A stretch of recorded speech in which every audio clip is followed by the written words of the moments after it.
How do you keep track of anything?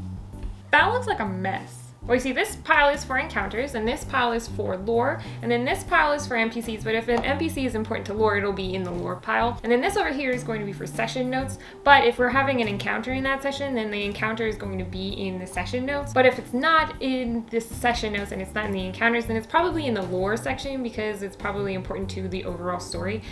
Or sometimes it'll be over here, though, too.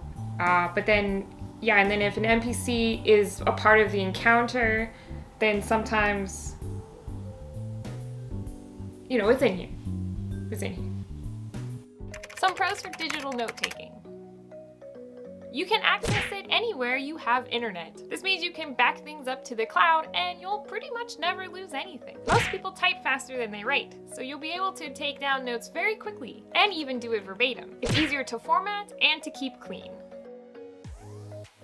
You have the ability to link things, which adds much needed functionality.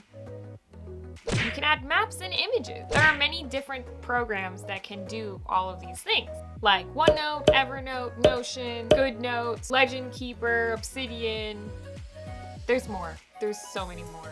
There are plenty of digital tools that can help you, like D&D Beyond, Kobold Fight Club, just freaking Googling the rules.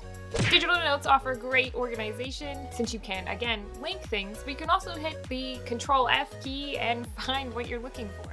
If you have illegible handwriting like me, you'll be able to actually read your notes.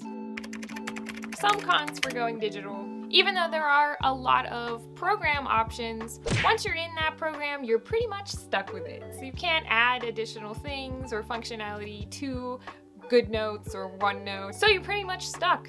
You'll always need internet access and you may need power, especially if you're a part of a longer session. Your device will eventually die. It can be an added weight to the table, or it could minimize the weight at your table. It kind of depends. Some laptops can get pretty heavy. If you're using a tablet, then maybe it's not as bad, but it could be less weight if you're not trekking all of those books that you need. So this one's kind of a pro or a con. You can get distracted by other apps. Everybody does it. You cannot lie to me and say you haven't gone onto your phone looking for one thing and ended up never getting to that thing because you had 20 other notifications to go through. You may not remember everything that you type up, especially if you're typing verbatim. The act of typing verbatim means that you're not properly digesting the information being thrown at you. Instead, you're just listening and typing what you hear. When you handwrite, you'll be able to digest that information and summarize it because you won't be able to write every single word. Drawing homebrew maps and symbols is gonna be difficult. Now, you can spend money on a stylus to aid in these efforts,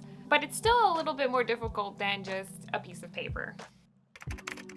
In the end, the preference is yours, whether you take notes digitally or physically. In the meantime, you might want to check out this video about physical notes so you can determine which method is best for you.